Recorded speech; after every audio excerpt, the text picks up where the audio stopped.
여러분이 주님의 몸을 기념하는 성찬은 4개 복음서가 다 동일하게 유월절과 연결시켜서 다루어 주고 있어요. 여러분, 우리가 읽었던 본문 23절에 보면 내가 너희에게 전한 것은 주께 받은 것이니 곧 주 예수께서 잡히시던 밤에 떡을 가지사. 여러분, 주 예수께서 잡히시던 밤, 이때가 유월절 만찬을 하던 날이에요.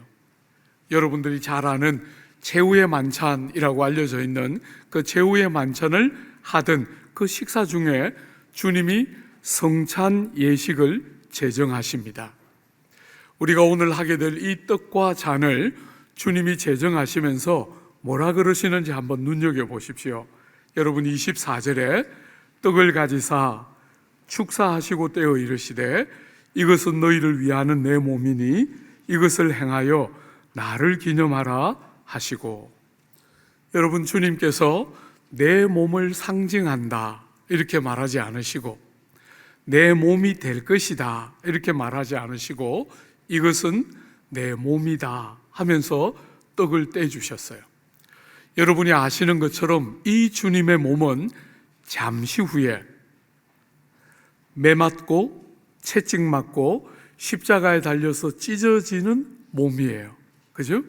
떡을 떼시면서 이것은 너희를 위하는 내 몸이다 이렇게 말씀하시면서 떡을 나누어 주셨어요. 사랑하는 여러분, 우리가 떡에 참여할 때 이 떡을 주님이 매 맞으시고 채찍 맞으시고 십자가에 달려 찢으신 그 몸을 우리가 기념하고 참여하는 것이에요. 그죠? 그 몸은 여러분과 저를 위하여 대신 희생하시고 돌아가심으로 모든 혜택과 유익을 우리에게 넘겨주시는 그 몸 찢음이지요. 그죠? 그분이 우리 대신 맞으시고 우리 대신 몸을 찢으심으로 그 주님의 몸으로 말미암아 우리에게 많은 유익과 혜택과 은혜가 공급되는 것을 믿음으로 참여해서 주님의 그 몸이 찢어짐으로 우리에게 주어지는 모든 혜택을 우리가 몸에 참여함으로 우리가 누리고 경험하는 것이죠. 그죠? 사랑하는 여러분, 떡은 여러분에게 생명을 유지하는 양식이에요. 여러분이 그 생명을 가지고서 이 땅을 살아가는 데 필요한 모든 에너지를 우리는 양식을 통해서 얻게 됩니다. 주님이 떡을 떼어서 우리에게 이것은 너희를 위하는 내 몸이다 이렇게 말씀하실 때 여러분과 저의 생명이 주님이 떼주신 이 몸을 통해서 유지되고 여러분이 성도로서 성도답게 세상을 살아갈 때 그 모든 삶을 가능하게 만드는 힘과 에너지를 주님이 찢으신 이 몸을 통해서 공급받는 것이죠. 여러분, 우리는 그저 한 형식적인 예식에 참여하는 것이 아니라 우리의 생명을, 성도다운 생명을 유지시켜 주시고 그 성도다운 삶을 살아갈 용기와 힘을 공급해 주시는 그 모든 은택에 떡을 기념하면서 그 은택에 참여하고 새롭게 하고 누리는 자리로 나아가는 것이에요. 사랑하는 여러분, 여러분과 제가 이 귀한 몸에 참여하는 것이지요. 우리 예수께서 요한복음 6장에 보면 이렇게 말씀하셨죠. 내가 진실로 진실로 너희에게 이르노니 인자의 살을 먹지 아니하고 인자의 피를 마시지 아니하면 너희 속에 생명이 없느니라. 내 살을 먹고 내 피를 마시는 자는 영생을 가졌고 마지막 날에 내가 그를 다시 살리리니 내 살은 참된 양식이요 내 피는 참된 음료로다. 이것은 하늘에서 내려온 떡이니 조상들이 먹고도 죽은 그것과 같이 아니하여 이 떡을 먹는 자는 영원히 살리라. 주님이 우리에게 떼어주신 이 몸을 우리가 먹을 때 바로 이 약속 안에 참여하고 그것이 내 것이 되는 그 떡에 우리가 참여하게 되는 것이죠. 두 번째로 주님은 잔을 가지시고 말씀하셨죠. 19에 또한 그와 같이 잔을 가지시고 이르시되 이 잔은 내 피로 세운 새 언약이니 이것을 행하여 마실 때마다 나를 기념하라 하셨으니. 여러분, 고린도전서에는 이렇게 기록되어 있지만 마태복음에는 마태가 이렇게 기록하고 있어요. 죄 사함을 얻게 하려고 많은 사람을 위하여 흘리는 바 나의 피 곧 언약의 피라고 기록하고 있어요. 여러분, 오늘 우리가 참여하는 이 잔과 관계에서 성경은 두 가지 이야기를 하고 있어요. 하나는 죄를 용서함을 받게 하는 잔이에요. 두 번째는 뭐냐면 여러분과 저를 위해서 새로운 언약에 참여하게 하는, 새로운 언약을 여는 피입니다. 여러분이 구약 성경에 보면 하나님께서 모세를 통해서 약속을 세우실 때, 언약을 세우실 때 그 약속에 피가 있었어요. 그죠? 피를 뿌려서, 짐승을 잡고 피를 뿌려서 하나님과 이스라엘 백성이 언약을 맺어서 약속의 백성이 되고 하나님이 그 백성의 하나님이 되는 언약을 맺으셨는데, 여러분이 구약에서 보는 것처럼 이스라엘 백성이 거듭 그 언약을 깨뜨렸어요. 언약을 깨뜨리고 마침내 포로로 잡혀서 바벨론 땅으로 끌려가게 돼요. 그 기간에 하나님이 예레미야를 통해서 이스라엘 백성들에게 다시 말씀하셨죠. 새 언약을 맺을 것이다. 돌 위에 새기고 그렇게 피를 뿌려서 약속을 맺어도 사람들이 어기고 넘어지는 그 언약과 구별되는 새로운 언약을 맺을 것이다. 비석에다가 하나님의 계명을 새기는 게 아니라 여러분과 저의 마음 중심판에다가 하나님의 언약의 말씀을 새기는 새 언약을 맺을 것이다. 그게 예레미야 말씀에 기록되어 있는 거잖아요. 사랑하는 여러분, 예수께서 이 성찬 예식 중에 잔을 제자들에게 주시면서 말씀하시기를 새 언약의 피다. 너희를 위하여 세우는, 너희를 위하여 흘리는 나의 피, 곧 언약의 피다. 이렇게 말씀하시고 있는 거예요. 구약에서부터 거듭 실패해왔던 그 언약이 폐하여지고 주님이 십자가에 달려서 피를 흘리실 때 구약처럼, 첫 번째 언약처럼 피를 통해서 또 다른 새로운 언약을 세우심으로 여러분과 제가 죄로부터 용서함을 받고 다시는 정죄함 아래 떨어지지 않는 죄사함을 주는 새로운 언약을 그리스도께서 십자가에 달려 돌아가실 때 우리를 위하여 맺으셨다 하는 것이 성경이, 오늘 본문이 말하고 있는 이야기예요. 여러분, 저는 사역을 이렇게 하면서 얼마나 많은 성도들이 죄를 깨달아야 하는 대로 깨닫지 못하는지 하는 것과, 죄를 깨닫고 나면 죄 용서함과 자유함을 얻기보다 정죄감 아래 짓눌리는 많은 사람들을 보게 돼요. 둘 다는 주님이 우리에게 기대하는 바가 아니에요. 사랑하는 여러분, 우리의 많은 죄를 깨닫지만 우리의 그 무수한 많은 죄가 예수 고난 보시고 십자가에 달려서 몸을 찢으시고 피를 쏟으심으로 우리의 그 많은 죄가 가려지고 씻어지고 덮여져서 다시는 그리스도 안에 있는 자에게 정죄함이 없는, 여러분의 많은 죄가 깨달아지지만 정죄함으로 짓눌리거나 양심의 가책을 받고 마는 것이 아니라 그 깨달음이 우리의 삶에 있음에도 불구하고 예수 안에 완전한 씻음과 용서가 있는 줄을 알도록 주님이 우리에게 이 잔과 이 떡에 참여하도록 여러분과 저를 초대하고 있는 것이에요. 사랑하는 여러분, 죄를 모르고 그냥 살아서도 안 되지만 죄를 깨닫고 나서 죄에 눌리는 것도 안 되는 것이에요. 그죠? 우리 예수께서 십자가에 달려서 피를 쏟으심으로 새로운 언약을 세우시고 우리를 다시는 정죄가 없는 온전한 구원 안으로 부르신 줄 알고 여러분이 이 떡과 이 잔에 참여할 때 그 용서와 씻음의 자유가 우리의 삶에 다시 경험되도록 믿음으로 이 예식을 참여하고 경험하고 누려야 여러분이 이 예식을 바르게 참여하게 되는 것이지요. 사랑하는 여러분, 이렇게 떡과 잔을 나누어 주신 다음에 26절 한번 보십시오. 너희가 이 떡을 먹으며 이 잔을 마실 때마다 주의 죽으심을 오실 때까지 전하는 것이라. 여러분, 주님이 어떤 면에서 이제 오늘 밤에 끌려가서 내일 돌아가시는 거잖아요. 그죠? 그런데 그 밤에 주님이 제자들에게 이 예식을 세우면서 주님이 뭘 기대하시면서 이 예식을 세우신 거예요?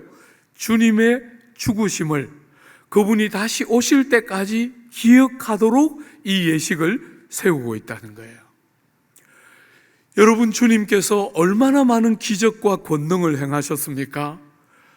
풍랑이 있는 바다를 걸어가시고 무덤에 갇혀있던 나사로를 불러내시고 많은 병자들을 다시 고쳐내시는 무수한 권능을 행하셨는데 주님은 그 능력을 기억하기를 원치 않으시고, 사랑하는 여러분, 그분이 이 땅에 오셔서 우리의 눈을 열어서 사랑이 무엇인지를 가르친 그 위대한 사랑을 기억하라고 말하지 않으시고, 부활에 사망의 그늘에 앉아있는 사람들에게 사망의 권세를 찢으시고 부활하신 말로 형용할 수 없는 영광을 기억하라고 하지 않으시고, 십자가에 그분이 돌아가신 죽으심을 그분이 오실 때까지 기억하라, 기억하고 전하도록 이 귀한 예식을 세우셨다는 거예요.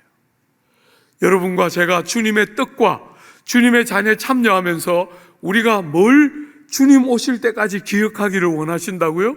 주님의 죽으심을 기억하기를 원한다는 거예요. 사랑하는 여러분, 여러분과 제가 모든 죄가 덮여지고 가려지고 씻어지고 우리가 다른 새로운 생명 안으로 들어가는 하나밖에 없는 길인 예수께서 우리를 위하여 죽으신 그 죽음을 오실 때까지 잊지 않고 기억하고 전하고 적용하고 선포하며 이 땅을 살아가기를 기대하면서 주님이 이 귀한 예식을 세운 거예요. 사랑하는 여러분, 우리가 살아가는 이 세상에 많은 사람들이 헛된 영광을 구합니다.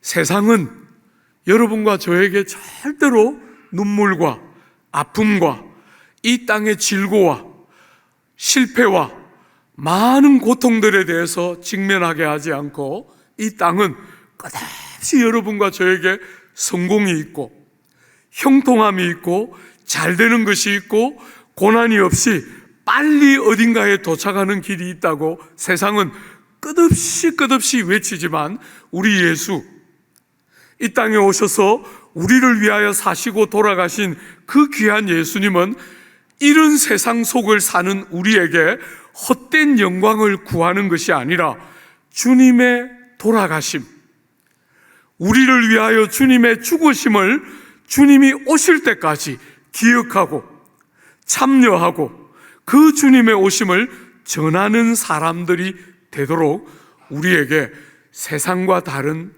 기준을 주고 계신 거예요. 여러분, 세상은 늘 틈나는 대로 빠른 길이 있다, 늘 틈나는 대로 형통하고 잘 되는 길이 바로 여기 있다, 전부 세상은 그렇게 말하는데 주님은 우리에게 그렇게 말씀하지 않으시고 우리를 위하여 고난받으시고 돌아가신 주님의 죽으심을 기억하고 그 주님의 죽으심을 담아내면서 이 땅을 살아야 한다, 이렇게 말씀하고 있는 거예요. 사랑하는 여러분, 우리가 주님의 잔과 주님의 몸에 참여할 때에 이 헛된 세상을 붙잡는 어리석은 방식이 아니라 그런 우리의 죄를 토설하고 자백하고 돌이키고, 사랑하는 여러분, 예수 죽인 것을 우리 몸에 짊어지고, 여러분과 제가 예수 죽게 한 장본인이잖아요. 그죠? 예수 죽인 것을 우리 몸에 짊어지고 전부 형통과 편안과 쉬움과 빠름을 자랑하는 이 세상 속에 그렇게 살지 않고 예수 죽임을 우리 몸에 딱 짊어지고 예수 가신 십자가의 길을 따라가는 여러분과 제가 되어야 되겠어요. 여러분, 고난주간을 준비하고 부활주간을 준비하면서 말씀을 묵상하는 저의 개인적인 올해의 고난주간의 모티브는 주님의 십자가의 길 따라가기예요. 베드로를 묵상하고 있는데 이번 금요일 날 그리고 다가오는 주일 날 부활의 아침, 그 두 번에 걸쳐서 베드로 한번 묵상해 보려고 해요. 베드로가 뭘 실패했나? 십자가의 길을 따르는 일에 실패했다. 베드로는 주님을 위해서 목숨도 아끼지 않고 드리겠다고 말했지만, 사랑하는 여러분, 놀랍게 십자가의 길을 따라가는 일에 실패하게 돼요. 여러분, 실패한 그 베드로가 여러분이 아는 것처럼 살아나지 않습니까? 회복되지 않습니까? 그가 실패했던 그 십자가의 길을 가신 주님의 부활이 베드로를 살려내는 거잖아요. 주 안에 사랑하는 여러분, 예수 죽인 것을 우리의 몸에 딱 지고 주님이 가셨던 십자가의 길을 따라가는 그런 중심을 가지고 이 주님의 잔과 주님의 몸을 참여하고 경험하고 누리는 일들이 있어야 할 것이에요. 사랑하는 여러분, 주님은 이렇게 말씀하신 후에 여러분과 제가 어떻게 하면 성찬을 바르게 할 수 있는지 가르치고 있어요. 27절 한번 보세요. 27절에 보면, 그러므로 누구든지 주의 떡이나 잔을 합당하지 않게 먹고 마시는 자는 주의 몸과 피에 대하여 죄를 짓는 것이니라. 주의 몸과 피에 합당하게 바른 자세를 가지고 참여하라는 거예요. 사랑하는 여러분, 이 귀한 은혜의 통로요 도구인 이 성찬을 주님의 죽으심과 그 의미를 잊지 않고 기억하며 참여해야 한다는 거예요. 사랑하는 여러분, 그 주님의 성찬의 의미를 알지 못하고 그 주님의 성찬을 바른 의미를 기억함이 없이 참여하지 않아야 한다는 거예요. 어떤 사람은 이 본문을 잘못 해석해서, 목사님, 저는 죄가 너무 많기 때문에 오늘은 성찬에 참여할 수 없을 것 같습니다, 이렇게 이 본문을 적용하는 사람이 있다는 거예요. 사랑하는 여러분, 우리 주님은 죄인들을 위하여 이 땅에 오셨어요.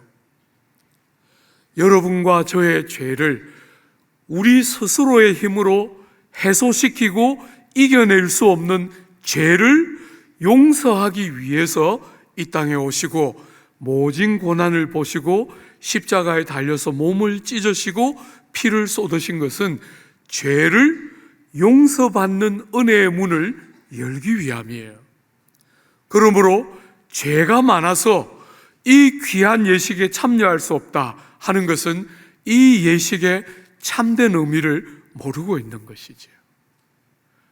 여러분이 깨어지고 상한 심령을 가지고 자격 없는, 아무 공로 없는 나를 위해서 예수 몸을 찢으시고 피를 쏟으신 것을 기억하면서 전심으로 의지하면서 참여해야 합당하게 이 잔을, 이 떡을 먹고 마시는 것이 되는 것이지요. 여러분이 고린도전서 11장에 이 본문이 기록된 이유가 뭔지 아십니까? 당시의 고린도 교회는 주님의 성찬과 주님의 몸과 피를 잘 기념하던 대표적인 교회 중에 하나였는데, 어느 순간부터 몸을 기념하고 떡을 먹고 잔을 마시고 하기 전에 애찬을 나누는데, 돈을 많이 가진 부자들과 신분이 높은 이 귀족들과 이런 사람들이 먼저 모여서 자기들끼리 먼저 가져온 맛난 음식들을 다 먼저 먹고 그 다음에 모임을 하는 거예요. 그러니까 주인을 섬기느라 좀 늦게 왔던 종들과 가난한 사람들이 애찬의 자리에 왔을 때 먹을 음식이 아무것도 남아있지 않은 상태에서 배를 쫄쫄 골면서 성찬에 함께 참여하는 그 모습을 바라보면서 바울이 이 고린도전서 11장에 이 말씀을 기록해 놓은 거예요. 합당하지 않게 성찬에 참여하는 것, 그게 뭡니까? 세상 사람들과 똑같은 마음으로 가난한 사람들 얕잡아 보고, 못 배운 사람들 못 배웠다고 그냥 아무렇게나 대하고, 내가 많이 배우고 내가 많이 가지고 있다고 내가 원하는 것 마음껏 그렇게 사람들을 차별하면서 행동하면서 성찬을 떼는 것은 성찬의 의미를 깨뜨리는 것이에요. 사랑하는 여러분, 우리 예수께서 성경에 기록되어 있는 예수님의 말씀 중에 이렇게 심한 말씀하신 경우 여러분 기억하시나요? 이렇게 말씀하셨죠? 마태복음 5장에 내가 너희에게 이르노니 형제에게 노하는 자마다 심판을 받게 되고 형제를 대하여 라가라 하는 자는 공회에 잡히게 되고 미련한 놈이라 하는 자는 지옥불에 들어가게 되리라. 이렇게 심한 말을 주님이 하신 적이 있습니까? 이웃들을 어떻게 대하는가, 사랑하는 지체들을 어떻게 바라보는가 하는 것이 너무너무 중요하고, 그 변화된 마음을 가지고 이 성찬에 참여하여야 성찬을 합당하게 기념하는 것이라는 거예요.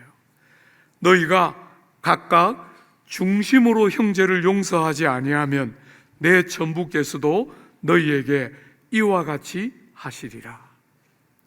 사랑하는 여러분, 우리가 한 떡에 참여하고 한 잔에 참여할 때 여러분이 이 떡과 이 잔을 합당하게 먹고 마시는 것은 여러분이 받은 은혜를 따라 귀한 지체들을 여러분보다 더 낮게 여기고 깨어진 상태 그대로 성찬에 들어가지 않고 용서하고 용서를 구하며 정말 하나님이 기뻐하시는 몸이 하나 되게 하신 가운데 성찬으로 나아갈 때 그것이 정말 성찬을 합당하게 먹고 마시는 성찬이다, 이렇게 말하고 있는 거예요. 오늘 주님의 귀한 성찬에 참여하는 모든 교우들 가운데 한 사람도 이 복된 성찬을 합당하지 못하게 먹고 마시는 자가 아무도 없이 하나님이 주시는 많은 은택과 은혜 안에 새로워지는 귀한 복락이 여러분 모두의 삶에 풍성히 누려지고 경험되기를 기대하고 축복합니다.